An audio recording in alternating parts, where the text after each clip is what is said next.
Have you ever done something in public that maybe scared you a little bit? Maybe made you a bit worried about public embarrassment, or maybe your reputation would take a hit? That's what we're going to talk about today. Hi, this is Jill from the Northwoods, talking about improving your life one small step at a time. You think about it that maybe you made a decision, maybe you did a blunder or something like that, where it was out there in public, and maybe it was something that you did that was embarrassing and you couldn't take back. And the people in your life, whether it's your family or your community, they all knew what it was that you were doing. I walked away from a job. It was a well-paying job for my time, and it was a high-status job. Everyone in the town knew someone who worked at this company. Everybody knew about this company, and it had a very clear reputation inside my town. And essentially, what it was is I walked away without another job replacement lined up. And it was the scariest thing I had ever done in my life, but it was probably one of the best decisions I ever made.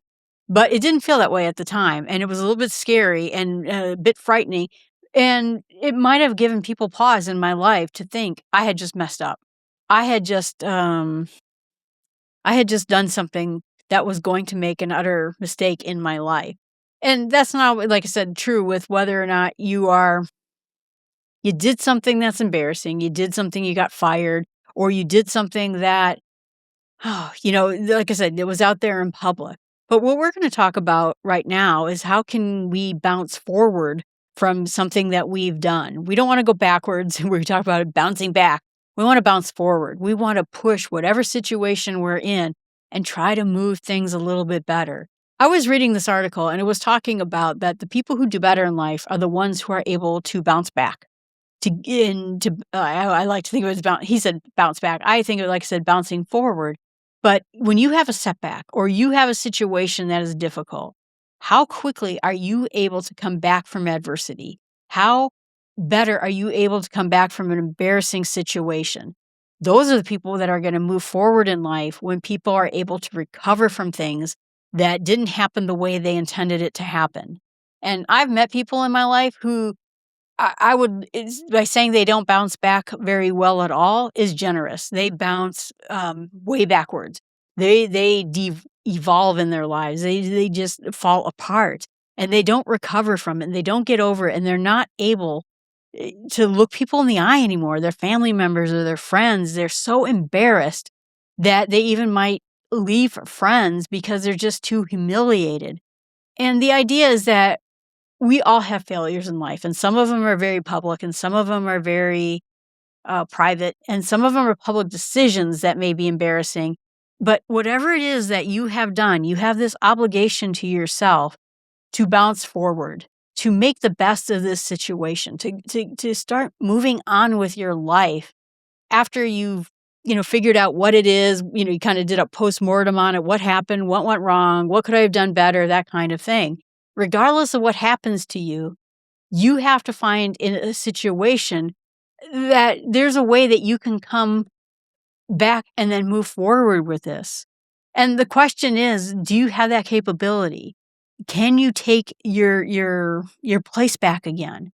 Like I said, I worked for this very difficult company, and it was very, very hard, and it fired people all the time. It was a very difficult company. Personally, it was very good for me. I learned an enormous amount about it. It made me a better employee. It taught me how to rein in my ADHD so that I could do the work I needed to do. It showed me organizational structures that I could do so that I can get my job done. It made me fight perfectionism because at some point I had to act and actually get something done. And the frenetic pace of this company was hard to beat. Like I said, I always had to produce.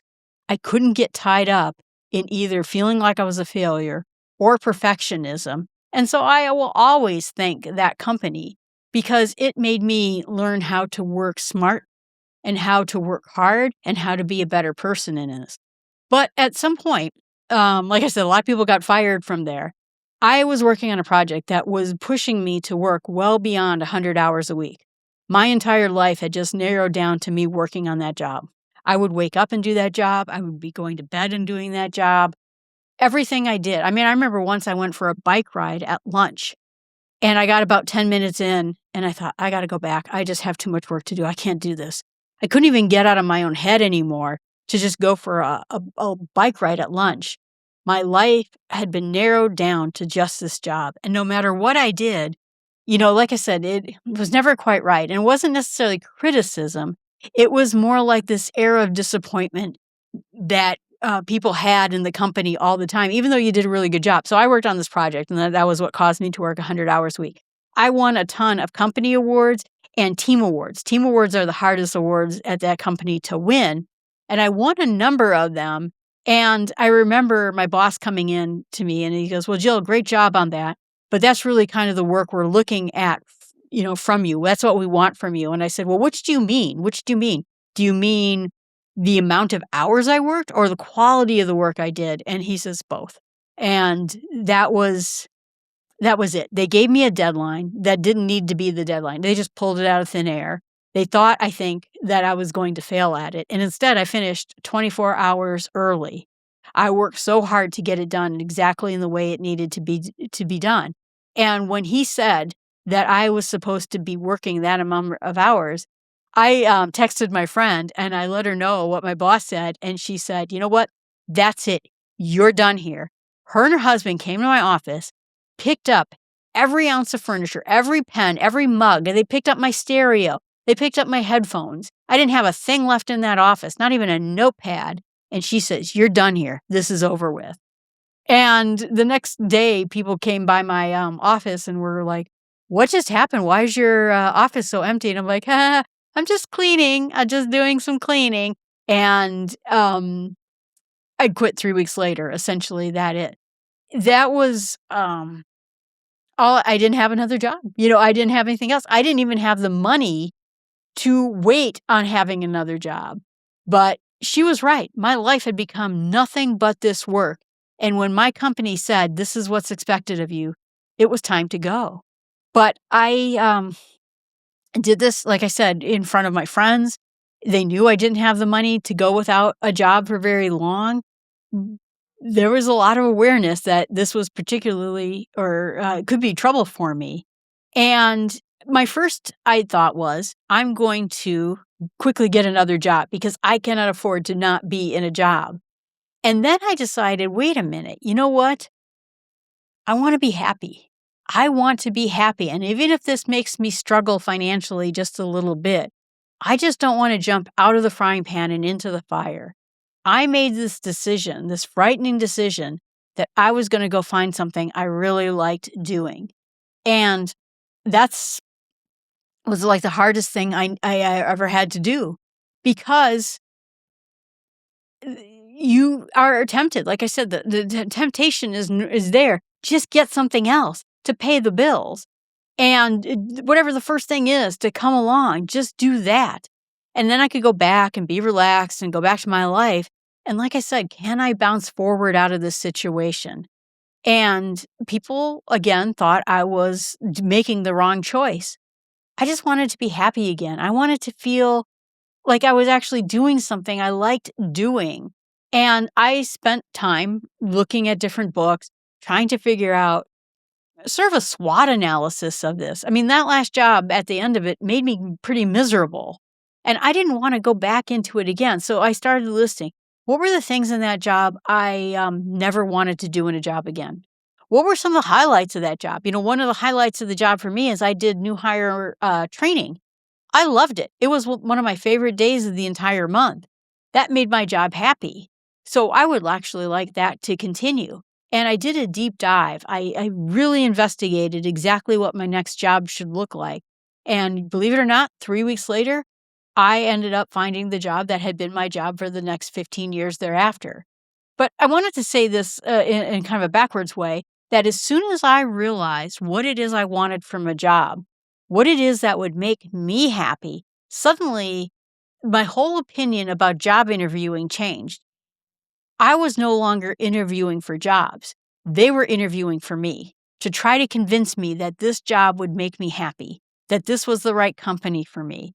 And suddenly it felt like I had a whole different point of view about what it is that I wanted out of my work world. And you had to convince me that that you were the right person for me. And like I said, the list, it sounded kind of, I don't know, unsexy on the list, of what it is I wanted, what it is I didn't wanted, but it changed the direction of my working career. For me, it was not looking for a job, but looking for something that would actually make me feel fulfilled. Maybe for you, you're in a relationship that's just been too long, or a city you just need to leave, or a business you started and you feel like this is the right time to close the business. Maybe you've played a role in your family for years and now it's impossible to keep going and playing that same role again. The details might be different for you. The fears might be the same for you. What am I going to do? How am I going to pay for this? How am I going to have money? What am I going to do? But here's the thing, that if we can walk away from whatever this experience is with something visible, something that would help define your next path, what's going to come your way for the next years to come, even if it is in front of everybody, it's somewhat embarrassing to you. It's okay, because there's a lot of fear in basically failing in things. There's a lot of fear in changing your role within a company or within a family. There's a lot of fears that could shape your life forever. But instead, if you can, instead of grabbing the first life raft that floats your way, actually ask yourself, what is that next chapter going to look like? What will make my fears go away? What will make me feel glad that I made this change? What will be an improvement over what I used to have? The idea is that if you can actually hold out for something better, figure out something better for your future, figure out what it is you're trying to do, it's going to be a small step to making your own life happier, but it's going to become a giant leap years from then when you're actually having that kind of life. I mean, this is a step I took in my own life. I actually figured out what my next job would look like, what I actually wanted. And like I said, 3 weeks later, I was working in a company I loved. I spent 15 years at that company. And even today, I'm doing the same job I was before, but just for a different organization. It just was my favoriteest thing. And because I feel like I picked it, I picked this job out. And, I think about it, even in the future today. At some point, I'm going to retire. And it's not because I got lucky or it just kind of fell my way. I actually stopped and started asking myself, what is it I actually want? What is it I actually need? What is it I have to do? And then I started working towards those things. Instead of letting life make its decisions for me, I decided to let my own voice make decisions that I would be able to live with and like. The same thing can happen with you. Like I said, if you're looking at a public failure, everyone sees you fail. Everyone sees that you're going to stand back up again, though, too. Everyone is going to see that you're going to land someplace better this next time. And the landing is far more important than the fall.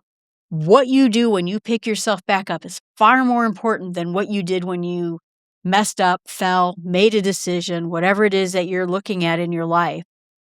You really have to go after it with the things that you know you need to do, about the changes you need to make. And that's the idea. Next week, we're going to talk about more personal things. I don't want to say that these are personal failures, but more like personal challenges. But what happens when things don't go your way? When things don't go the way you hoped they would? You hope to bounce forward, and that's what we're going to talk about in this mini-series. All right, everyone, thanks so much. Appreciate you being out there. This is Jill from the Northwoods. You can find everything I do at jillfromthenorthwoods.com. You can email me at jill@startwithsmallsteps.com. You can put a comment right here and tell me whether or not you're having challenges that you could bounce forward with. Thanks so much. Have a great day.